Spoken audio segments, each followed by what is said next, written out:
France Inter. L'histoire du monde avec vous, Gallagher Fenwick, à 6h44. La ville qui accueillera l'exposition universelle de 2030 a donc été choisie hier soir. C'est Riyad et c'est une nouvelle illustration du soft power saoudien.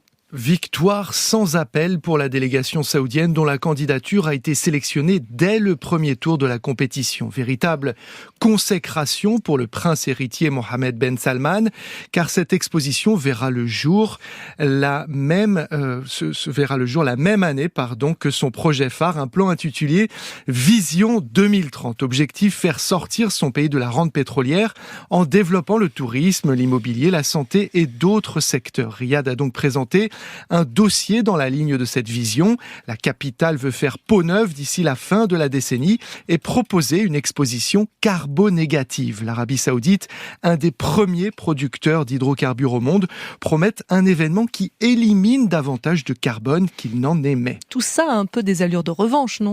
Qu'il paraît loin le temps des menaces quand le candidat démocrate Joe Biden jurait qu'il ferait du prince héritier saoudien un paria. À l'époque, le souvenir de l'éditorialiste du Washington Post, Jamal Khashoggi, était encore présent. Selon la CIA, il a été assassiné sur ordre de Mohammed Ben Salman. L'affaire a fait vaciller le royaume. Qu'elle paraît lointaine, également la sanglante guerre au Yémen. Le royaume saoudien s'y est empêtré dans un affrontement par procuration contre l'Iran et ses alliés dans la région. Le monde semble désormais prêt à oublier et à passer à autre chose. Pourtant, il y a bien eu des voix pour s'opposer à ce choix. Oui, notamment celle de 15 ONG de défense des droits de l'homme qui ont interpellé les membres du Bureau international des expositions, mais cela a eu très peu d'écho. Elles ont dénoncé un bilan désastreux dans le pays en matière de respect des droits de l'homme. D'autres ont critiqué le greenwashing saoudien, un verdissement de façade qui masque une réalité très sombre. Rien de tout cela n'a eu raison du zèle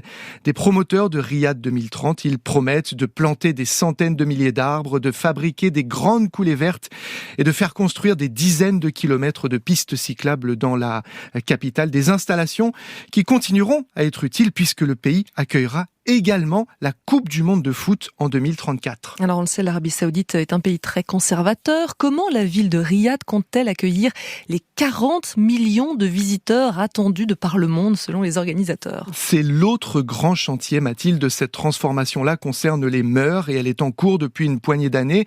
Même si le niqab, le voile intégral, reste courant dans les rues, l'ambiance s'est effectivement progressivement détendue à Riyad. La mixité est désormais permise dans les stades. Par exemple, hommes et femmes peuvent venir admirer les dribbles de Cristiano Ronaldo qui joue pour Al Nasser, le club de la capitale. Il se murmure même que l'alcool pourrait peut-être bientôt faire son apparition dans certains établissements, des hôtels et des restaurants qui auraient déjà pris langue avec des fournisseurs. Le but est évidemment de détrôner Dubaï et ainsi devenir la nouvelle ville incontournable de la péninsule arabique. En revanche, pour ce qui est de la démocratisation du régime ou des droits des minorités, il faudra sans doute patienter au-delà de 2030.